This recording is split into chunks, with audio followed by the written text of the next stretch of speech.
பெருமையும் புகுந்த வீட்டிற்கு நற்பெயரும் தேடி தருவதுதான் பெண்ணின் கடமை. ஆனால் நீ கணவன் சொன்ன நீதி தந்தையை காண செல்லுகிறாய். என்ன செய்வது? பாசம் என்னை தூண்டுகிறது, வளர்த்த கொடுமை என் நெஞ்சத்தை வாட்டுகிறது. போவது உங்களுக்கு பிடிக்கவில்லை, போகாமல் இருக்க என்னால் முடியவில்லை. அடிக்கடி பிறந்த வீட்டிற்கும் புகுந்த இடத்திற்கும் விரோதம் ஏற்பட்ட பிறகு பெண்ணாக பிறந்தவள் இருப்பதை விட இறப்பதே வேறு. தந்தையின் பாசம் என்னையும் நீங்கள் மரபுக்கு வந்துவிட்டது. தவறுதான், என்னை மன்னியுங்கள்.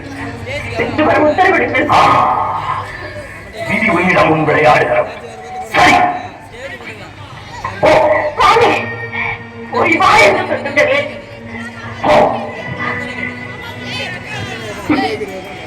கடைசி குடிமகனிலிருந்து உலகை காக்கும் ஈசன் குடும்பம் வரை பெண்ணாக பிறப்பது பெரும் தவறென்று நன்றாக புரிந்துவிட்டது. வருகிறேன்.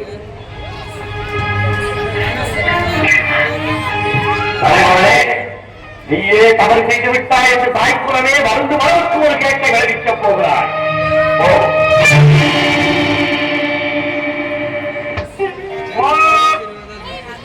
சுவாமி, இறைவா, பிரபு, பரம்பொருளே, எங்கு வந்தாய்? எதற்காக வந்தாய்? எந்த முகத்தோடு என்னை பார்க்க வந்தாய்? என்னை மன்னித்து விடுங்கள். ஈசனே, என் துணையின்றி உம்மால் ஒரு காலம் தனித்து இயங்க முடியாது என்பதை நன்றாக நினைவில் வைத்துக் கொள்ளும். சக்தி ஆய்வத்தால் அறியாதே, சர்வம் சிவமயம். சப்த ரிஷிகள், பூரதனங்கள் மற்றும் உங்கள் சகாக்கள் அனைவரையும் அழைத்து கேளுங்கள். சக்தி இல்லையே சிவம் இல்லை என்று தக்க பதில் கூறுவார்கள். வார்த்தைகள் பேசாதே. சிவம் தான் உலகில் சிறந்தது. இல்லை, சக்தி தான் உலகில் உயர்ந்தவள். சிவம் இல்லையே சக்தி இல்லை. சக்தி இல்லையே சிவம் இல்லை. சிவன் தான் பெரிது, சக்தி தான் பெரிது. ஆளுக்கு பெண் அடிமை. அந்த ஆணையும் பெற்றுத் தருவது பெண்மை. நீ இன்றி நான் உண்டு, நான் இன்று நீர் இல்லை. சக்தி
பிரியக்கூடாது என்ற மனவேகத்தில் தவறாக பேசிவிட்டேன். என்னை மன்னியுங்கள். சக்தி, கணவனுக்கு மனைவி கட்டுப்பட்டவள் என்பதை எடுத்துக்காட்ட இந்த சம்பவம் பெண்களுக்கு ஒரு பாடமாக அமைய. ஆணும் பெண்ணும் சேர்ந்ததுதான் உலகம் என்பதை எல்லோரும் அறிய என் உடலில் சரிபாதியை உனக்கு தருகிறேன். இனி நீ இன்றி நான் இல்லை, நான் இன்றி நீ இல்லை.